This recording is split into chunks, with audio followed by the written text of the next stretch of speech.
Quick disclaimer, I'm going to be covering some really graphic things within this video. Topics such as child abuse, sexual exploitation, and suicide will be covered in this video. If you don't fare well with these topics, I highly recommend skipping out on this video and coming back next week. Thank you, and now let's get into this video. Recently, a video in Japan YouTube space went pretty viral. The title of this video was Runaway Girl in Front of Love Hotel in Japan Became Hooker. Pretty much the premise of this video was a 18-year-old runaway girl was in the streets trying to sell her body for $300.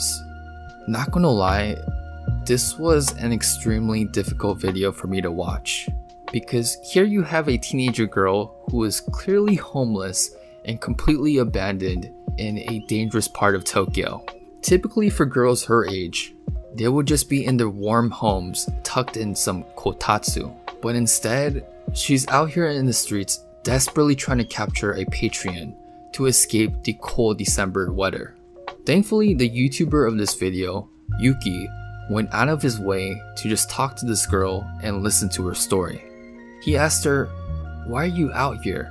It's extremely dangerous. Why don't you go home?" In response, the girl is like, "No, I hate home. I never want to go back there." I don't want to get too granular, but pretty much Yuki eventually takes this runaway girl to an NGO that helps provide shelter for girls like this. Now, one of the top comments of this video was, "It's really Higehiro in real life. The truth is so sad." For my viewers that have no idea what this person is referring to, Higehiro is a popular currently airing anime where it follows a runaway girl named Sayu. This girl ran away from her abusive mother and had to sleep with multiple men to get by. Thankfully, Sayu had a much happier ending than most because a guardian angel by the name of Yoshida came by and helped Sayu get back on her feet.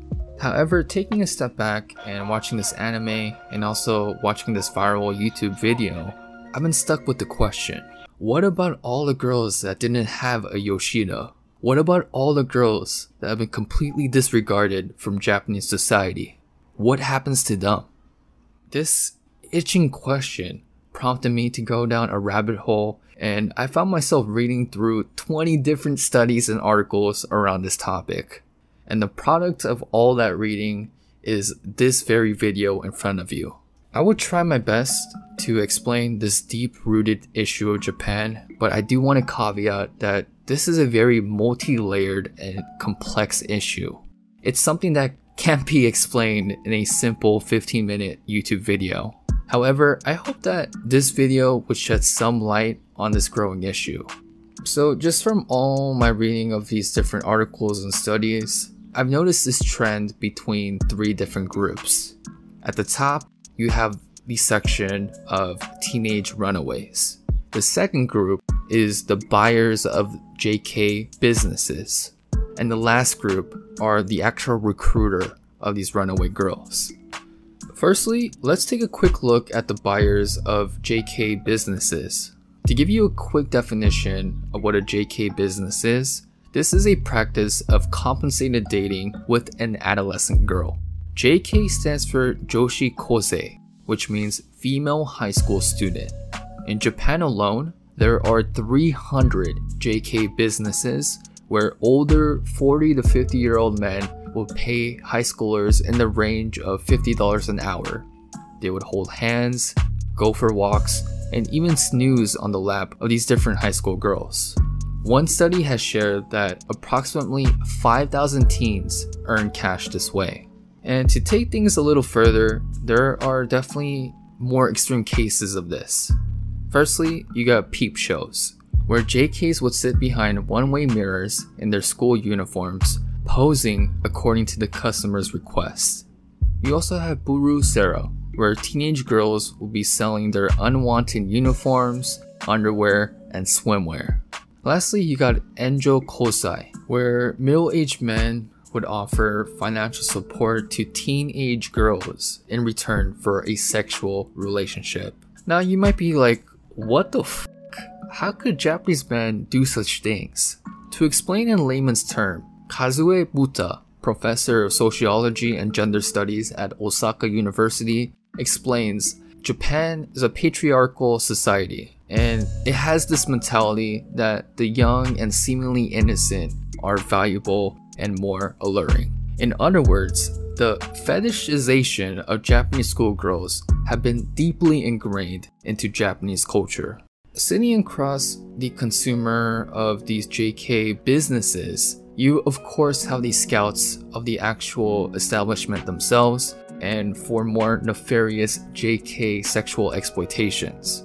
JK business scouts tend to be men in their 20s and 30s, and they're pretty much in the nose when it comes down to trends, and they're very good at breaking down the economic status by looking at the clothes and the makeup of these runaway girls.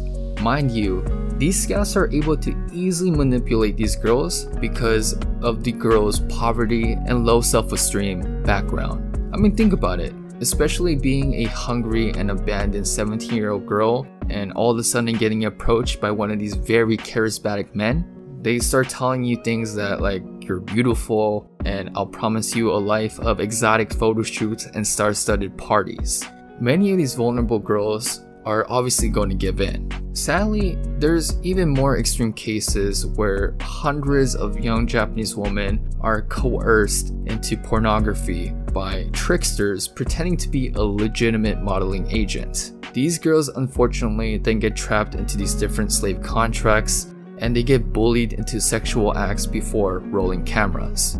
All in all, apart from young girls working in various JK industries, there is an estimated 170,000 junior high and high school girls engaged in prostitution. In response to all this, the Japanese police have been trying to crack down on these different shady businesses. Especially with Tokyo Olympics around the corner, the Japanese government wanted to cleanse the street in order to look a little bit more presentable in front of the international media. In 2017, the police passed the Ordinance Act, which requires different JK businesses to legally register within the police database. In addition, girls under the age 18 cannot work at their establishments. And lastly, JK businesses cannot be located within 200 meters of schools, nurseries, hospitals, or other public buildings. The police even made the extra effort to visit students at 267 middle schools and high schools over the span of 2 months. At these different workshops, they would educate their students about the danger of becoming drawn into and victimized by the sex trade via the JK and internet porn industries. While all these actions from the police and the government are commendable, it didn't address the root of the problem. There are still high school girls out there wanting to earn pocket money, and there's men out there still targeting these very girls for exploitation.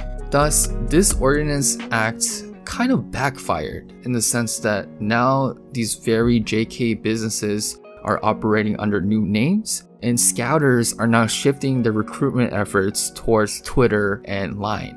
It's kind of tough to eliminate something when the very people involved in this process has no shifts in their mentality, even more so when money is involved. The last part I want to focus on is the actual runaway girls themselves. The very sad thing in all of this is that these girls are placed in some very impossible situations. They come from poor families or are sexually abused at home, and they find it hard to live normal lives. In the end, they run away from home, and because they don't have a place to stay, they're incredibly vulnerable of being recruited into the JK business. And the messed up thing is that once these girls try to get out of the system, the blame is completely placed on them. It's your fault for running away from home. It's your fault for choosing to sell your body for sex. It's your fault for being exploited by these men. At the end, it's Japanese shame culture that acts as a barrier for these teenagers from ever being reunited by their family or being accepted by society once again. One particular story that haunted me was about this 20-year-old woman. For the sake of this video, let's just call this woman Mary.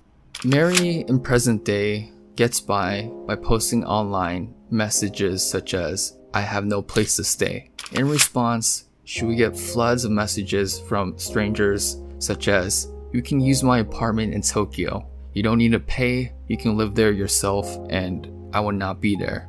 This is how Mary has been finding her patrons since the day she ran away from home at age 14. Prior to this runaway lifestyle, Mary lived with her parents and younger brother.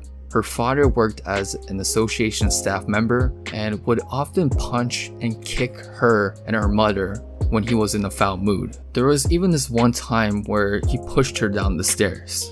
Mary's father would repeatedly tell her, "I do not need you. My life has been ruined because you were born to me." When Mary turned 13, the father crawled into her bed, molested her, and eventually raped her. As the days go by, her father would even sneak into her bathroom when she's taking a bath. Her father then would proceed to stroke her whole body with his hands and would call this practice part of a parent-child communication, and he would say things like, "This is nothing unusual. I will make your body clean." Mary eventually found herself running away from home for the first time when she turned 14 on a rainy day in November. Because this was right after being severely beat by her father, she ran away shoeless in her pajamas. A convenience store clerk found her and called the police, and when the police picked her up, the only thing she could say is that she cannot go home. So right away, the police returned her straight to home. At that time, her spirit was broken, and all she thought was, everything bad that occurs was because I was born. Several months later, she found herself having sex with a man she met on a social media site. She had sex with him for $48. She later recalls that this whole occurrence was horrific, but it was much better than staying at home. After years of continual beatings and sexual exploitation from her father, Mary finally commits to running away.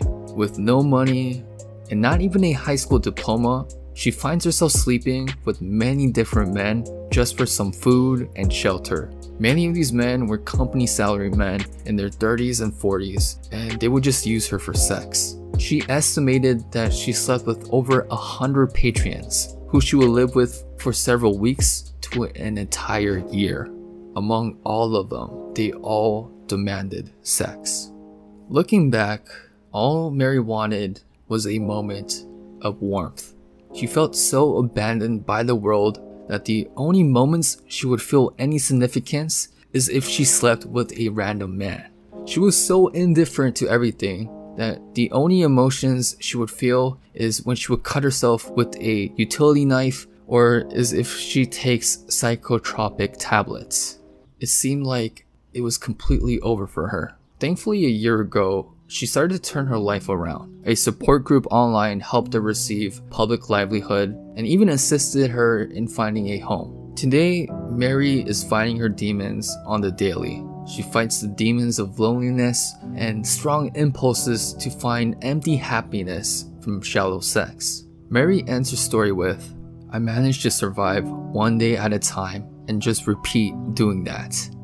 You know, Mary's story is one of thousands. Many of these stories of different runaway girls are lost in the fabric of history, and many of their endings end in a very bitter end. Of course, there's organizations rising to the occasion. Organizations like Lighthouse, who fight for children that suffer from undesired labor and prostitution, or Bond Project, who provides both consulting and housing for runaway young women. But the words of Nito, the founder of Collabo, really rings true to me. She stated that society and adults should determine why children ran away from their homes in the first place. Although they often deem that these girls are troublemakers, places and environments need to be formed where they can share their stories and their issues. It's quite rare that these problems are solved quickly. I just want to stay in touch, stay together, and be one of the faces they think of when they're in trouble. There's so many layers to this issue, so many things that will stay the same because of culture and tradition. But all I know is that in this very moment, I want to tell each of these runaway teens that I believe in them. I believe in their significance. Even if the world tells them otherwise, And even if they don't believe in themselves, I believe that they are wonderfully and beautifully made.